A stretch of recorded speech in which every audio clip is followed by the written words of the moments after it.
Thank you, Eric, for that beautiful song, a reminder of our Christmas wish, right? To experience that love that is God and to exchange that love between us and our relationships so that we can feel that peace on earth and goodwill toward men. This is what Christmas is, and Advent is the season in which we get to contemplate and consider how we are showing up once more in our world. And are we showing up in that place of hopefulness, which was last week's conversation, and this week we move to the idea of love. Are we showing up as that Christmas love that we are so desiring to experience? And so just as we did last week, I want to bring us around again to this idea that there are patterns that occur within your life, within my life, within our society, within the world that offers us opportunity to see how are we doing? Are we starting to get it? Are we evolving in our consciousness? And so just like last week, I'd like to take us back to the Hebrew Scriptures, the book of Isaiah, which is one of the main texts that are used during this Christmas season as our opportunity to see Jesus in the form of that Messiah that was prophesied by Isaiah. And this week I want to take us back to the 7th chapter of Isaiah. To give you a little bit of history about what is happening in that chapter, at this point in time, the Jews have been divided into two kingdoms, the northern kingdom of Israel and the southern kingdom of Judah. And it is in the southern kingdom of Judah that Jerusalem dwells. The northern kingdom of Israel and the southern kingdom of Judah are being encroached upon by the Assyrians, who want to take control of the land. And so the northern kingdom of Israel enters into a coalition with another kingdom. Isaiah tells us that kingdom is of Aram, the Ramaliah. Oh no, that's Israel. Jotham, Ahaz, son of Jotham, who is in Judah, King Rezin of Israel, and then a third faction that is joining with Israel to stand against the Assyrians. And they come to the king of Judah and they say, join with us, join forces with us, join in this coalition with us, so together we can be strong and we can fight off the Assyrians. And just as I read that little bit of history, I thought how interesting it is how little changes when it comes to politics and countries and entering into coalitions together to defend and fight off other supposed enemies. But Isaiah comes to Ahaz, the king of Israel at that time, and tells Ahaz this: be careful, keep calm. Don't be afraid. Don't lose heart, because these two smoldering stubs of firewood. So here the prophet Isaiah is telling the king of Judah, don't be afraid. Israel and this other kingdom, they're nothing more than smoldering stubs fighting against the Assyrians. Trust in God. Don't be afraid. But Ahaz is afraid, and he ignores that prophecy. And so Isaiah comes to the king of Israel again and says to him, I tell you what, God has said that you can ask for a sign to know if you can believe in him. You can ask for a sign. It can be a sign as high as the heavens or as low as Sheol, we're told in that book of Isaiah. In other words, you can ask for anything for a sign. I don't know about you, but I'm thinking I might take God up on that one if I was given that opportunity. But Ahaz does not take up that opportunity. He says, no, I will not ask for a sign from God.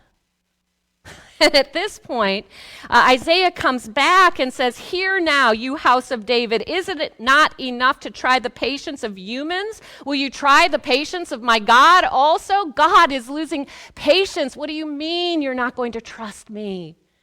Fear not, trust me. And so then God says, you know what, I'm going to give you a sign anyways. And so Isaiah tells us in the 7th chapter, therefore the Lord himself will give you a sign. A virgin will conceive and give birth to a son, and will call him Emmanuel. Now, we recognize this prophecy, don't we? Because it's a prophecy that is shared with us all these years later, coming through the Gospel of Matthew, where we continue to see, again, human relationships in these wars and in these ways that we are keeping each other down, right? So now it's the Romans, it's not the Assyrians anymore. And by the way, in that particular chapter of Isaiah, what we find out is that the king of Israel actually joins forces with the Assyrians rather than trusting God. The Assyrians do take over that territory, and that king, Ahaz of Israel, is known as a king that was not righteous, because he ends up bringing Assyrian customs into the Jewish temple. So he's an example of what not to do, right? And so now all these years later in the Gospel of Matthew, we've again got domination. Now it's not the Assyrians, now it's the Romans who are dominating. And the Gospel of Matthew, the second gospel that was written following Mark, was written at a time where that Jewish temple in Jerusalem, you know, the one where Jesus overthrows the tables of the money changers, that Jewish temple has been destroyed by the Romans. And this is the time that that gospel is written. And so Jesus, the gospel writers are writing from the perspective to the Jewish people of that time to stay strong, to know God, to trust. And so they go through in that first chapter of Matthew, the author of such, puts in the genealogy of Jesus, tracing Jesus back in time, right, to King David, where the prophecy is to be fulfilled through a descendant of King David. And so it's important for the Jewish people of that time to understand that Jesus is a descendant of King David. And so the genealogy is given here in Matthew, purposely written, right, to bring the people back to the remembering of that prophecy of Isaiah. And within that genealogy of Jesus is just a wide variety of humanity. You know, we tend to think that those greats in the Bible were great and righteous people. But if you actually go back and read the Hebrew scripture, you find out that it is filled with flawed human beings doing what human beings do. And so even King David, who as a young child, right, knocked down the giant, right? We know that story. But he goes on, and he's now the king, and he's standing up on his rooftop, and he's gazing down at Bathsheba, who's taking a bath, and he falls in love. He desires her, and he takes her, and she gets pregnant with him, but she's married, and so her husband comes home from battle, and King David sends him back out to battle and has him killed so he can have Bathsheba to himself. This is the very human king through which we're told Jesus descends, right? Or Jacob, that great biblical person in the Hebrew scripture, Jacob, who steals his inheritance from Esau, right? Through manipulating his father into thinking he's Esau. That Jacob is one of the descendants that we're told that Jesus comes down from, a very human character that gets caught up in human manipulation. And so it is from this descendancy of very real, very human characteristics of people that we're told Jesus descends. And here again, we've got this very human opportunity to remember the truth. Wait, God is here. Let me place my trust in God. And so in this chapter of Matthew, we do have the story of Joseph, where Joseph has found out that Mary, his betrothed, is pregnant, and not by him. And he's ready to secretly divorce her. But the angel of the Lord comes down and tells Joseph that this all took place so that the Lord, what the Lord has said through the prophet, here's the words of Isaiah: the virgin will conceive and give birth to a son, and they will call him Emmanuel. Emmanuel, God is with you. That prophecy of all of those thousands of years earlier that was fulfilled then. God is with you. The prophecy that comes along in Jesus' time, that Jesus is once again Emmanuel. God is with you. And the curiosity that in both of those prophecies, where God is with us is with a baby, with a child. I mean, keeping in mind, if you're going to overcome the Assyrian army, or if you're going to overcome the Roman army, you must be imagining this warrior figure. And in both times, we're told that God sends his sign in the form of a child, and that the child represents God is with you. Did you ever notice when people are around little babies, little children, how soft their voices become? You know, we could talk to a little baby in this voice, and even big burly men can talk to these little babies in those voices. And what's that about? I was listening to a podcast over this past week, and this podcast was some words from a scientist. Stephen Porges is his name, and he's the scientist who came up with the polyvagal theory, and he talks about human relationships and the autonomic responses that happen in our body with human relationships. And he talks about the vagus nervous system, the vagus system. Now, we know this vagus system from the place of fight, flight, or freeze. That's that vagus system. We've been told, I've learned, that is the system that has been put in place to keep us safe. But Stephen Porges actually offers us another theory. Because he talks about, yes, that vagus system that was designed to create that fight, flight, or freeze response that did keep us safe, but that the vagus system is designed for our body to experience health, learning, and not reconciliation, but restoration. Restoration. So health, learning, and restoration.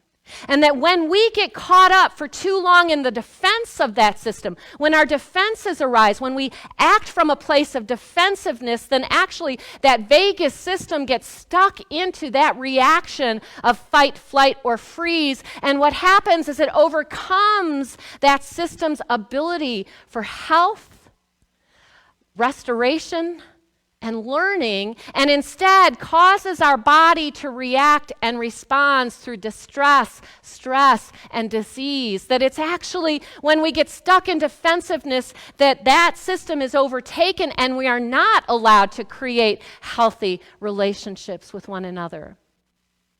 He explains that as that vagus system developed over time, it went from the place of lower bodily function. So in that lower bodily function, we can see it when we're in a place that something traumatic has happened. Sometimes people then defecate. That's that response that happens through the vagus system on the lower part of our body. But that as that vagus system developed, it developed on the upper part of our body, and it became concerned with things like the tone of our voice and our middle ear and the way that we hear things and the way that our face responds, the muscles and nerves in our faces that smile or frown. And that now we began to become attuned to one another through those signals. So you've heard me say that the words themselves are just a small portion of our communication, that the greater portion of our communication are those nonverbal signals. And so the inner ears of mammals have been designed to hear and to listen for danger, and that danger comes about with low, loud, angry voices. And that system is soothed by soft, melodic voices. And so you see that come through naturally with human beings when we're talking so sweetly and kindly to those babies. where our hearts are opened in love, where we're creating a place of safety for that little baby to grow. We just naturally do that. It's a part of the way that our body reacts naturally in situations, and it's a way that we can see that vagus system at work.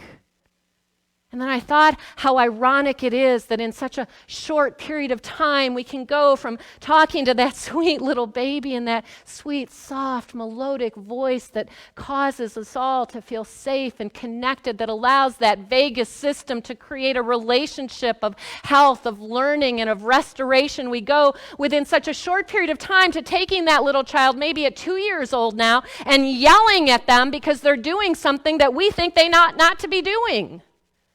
And that little child, just like the rest of us, when that happens, our vagus system then begins to shut down and get defensive. And then we begin to react to one another from that place of defensiveness. And we create dysfunction within our relationships rather than health, learning, and restoration. And so daring love invites us to remember these ideas. Stephen Porges tells us that we can all overcome these reactions, but that we also need to have some patience with one another, because you see, this is the human condition. Our bodies naturally react instinctively to these places. And so it causes an opportunity for us to take a break, to breathe for a moment, rather than to react initially from that place of defensiveness that we all react from. Daring right relationship, peace on earth, goodwill toward men, Christmas love requires that we come back to this way that we relate to that little baby, from that place of openness, from that place of creating safety and security.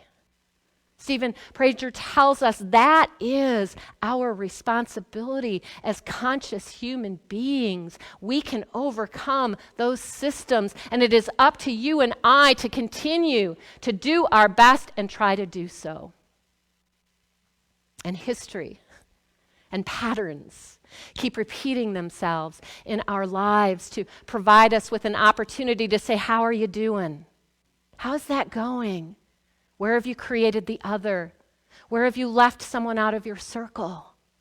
Because all the spiritual leaders, all the spiritual teachers, all of the greats, including Jesus, have invited us to move beyond those ideas of right and wrong and meet in the field of possibility, beyond those ideas where we open our hearts and love one another and see each other through those eyes of wonder. Are we listening? Do we hear it yet? Let's move ahead a few years. Bonnie and Jerry shared a song with us this morning. And that song was a song that was written between the Mexican War, between Mexico and the United States and the Civil War. It was written by Edmund Sears, who was a Unitarian minister, and it was written in 1949. Or not 1949, 1849. And so we hear the same verses, just like last year with the Carol of the Bells. We hear those hopeful verses. We hear those uniting verses, but some of the verses were left off last week, and some of the verses from our song this week were left off. From this poem that Midnight Clear song is written for, here's the verse that was left out. Yet the woes of sin and strife the world has suffered long. Beneath the angel strain have rolled 2,000 years of wrong. And we at war on earth hear not the love song which they bring. Oh, hush the noise and cease the strife and hear the angels sing. Trust God. Trust God, Isaiah reminded us. Trust God, the angels reminded Joseph. Trust God, Edmund Sears is reminding us. Be still, listen, the hush. In the hush you will hear the angels sing, and you will hear their invitation to peace on earth, goodwill to men. Listen. Do you hear it? Is it moving you? Is it moving you to that place of daring right relationship? I believe in love. I believe in love even when I can't feel it. This line from the Jewish poem written on a wall in a concentration camp at a time again where that human strife and that human suffering was taking charge of the world. And yet, within that prison, someone caught it. I believe in love even when I can't feel it. I believe in love even when I can't feel it. That's the invitation that we are drawn to with our interactions and our relationships with one another. When we were reading See No Stranger by Valerie Kaur, one of the chapters spoke about our justice system and these super prisons. It shocked me, these super prisons, of which there was one in each of our states, where hundreds of people were held in solitary confinement for years sometimes.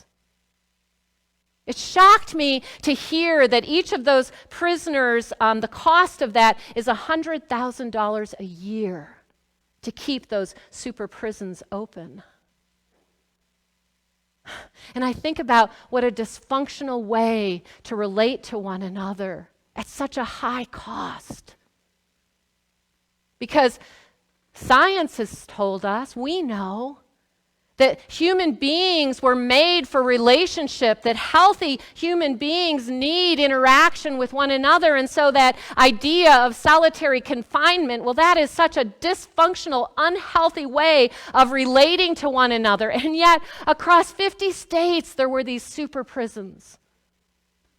I was really pleased that our YOU, as they were reading reading sections of this book with us, that one of our YOU, Will, thank you, Will, found out for us that all but one of those super prisons have since been closed. And this is what happens when we unite our voice and cry out at the injustice. We have the ability to change those systems and structures. And so that's what happened with those super prisons. Thank you, Will, for telling us that. And yet, across our country, our prison populations are filling up. And so I want to highlight one particular story based on a documentary I saw this week called Girls on the Wall.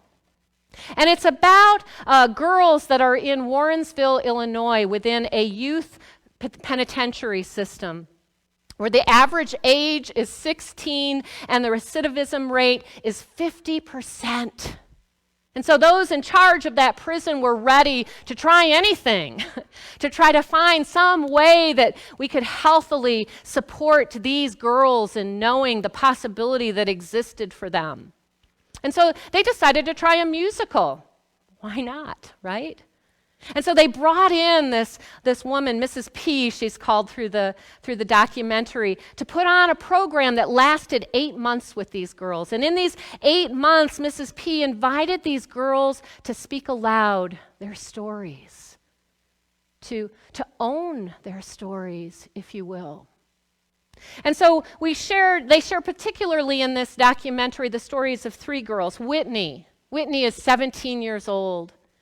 Her dad was a drug addict, and as a drug addict, Whitney was abandoned by her father at a very young age. And that abandonment caused trauma in Whitney, 17 years old, and anger and rage until she found herself in this Warrensville girls' penitentiary at 17 years old.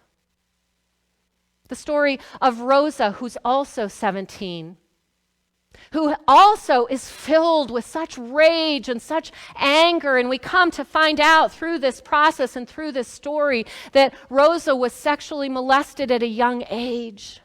And that trauma that impacted her has now seen her here in this penitentiary filled with hopelessness and anger. And then the third one that they follow is Christina, who is 18. And Christina's only crime is running away. Her mother is also a drug addict. And as she goes from foster home to foster home, she runs away from those foster homes trying to find her mother, who's a drug addict and whom she wants to help. And each time she's found, she's sent back to this penitentiary, her only crime, running away. And you can see in each of these instances where trauma is what is behind the behaviors, the anger and the rage of that trauma. And just like Valerie Kaur reminds us, we have to experience that anger and rage in a safe way. Through this process, this 8-month process of putting on a musical, the girls are given a safe place to process that anger and rage. And what we begin to see is their defenses begin to be dropped as they create these beautiful songs and stories about their lives and their trauma and their healing through it. Now, going back to Stephen Porges and that vagus system that he speaks about, he says one of the ways that we can overcome that reaction of defensiveness is to create a longer exhalation than inhalation. One of the ways that we create a longer exhalation than an inhalation is through song.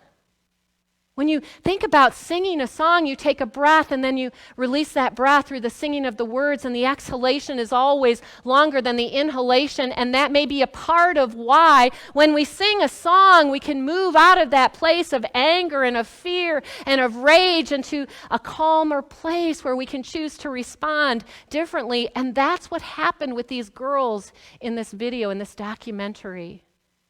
As they moved through their own anger, their own rage, letting it out in this safe place, telling their stories and owning their trauma and exhaling into it, healing began to take place. And daring right relationship began to be expressed. And of those 3 girls I mentioned, 2 of them go on to be released and to turn their life around. Now, I'm not saying that any of us need to be out there looking for people that we can now go in and rescue and save. That's not what this is about. But we all have places where our defenses rise up, where we are being invited, like the prophet Isaiah invited, like the angel invited, like the song invited, to be still and hear that voice of God that is leading the way. Trust that. Open your heart in love, just as you would to a little baby that is here as that sign from God. And to love one another through daring right relationship. Love the one that thinks differently than you. Love the one that's on the different side of the political spectrum than you. Love the one whose religion is different than you. Love the one whose sexual preference is different than you. Love the one that fill in the blank, that we would other, that we would move out of our circle. Widen your circle, broaden your circle, meet at the edges. Beyond right and wrong, Rumi invites us. That's where I want to invite us this week, in the second week of Advent. For you and I to become aware when our defenses have once again risen up. This can happen to me throughout my day, every day.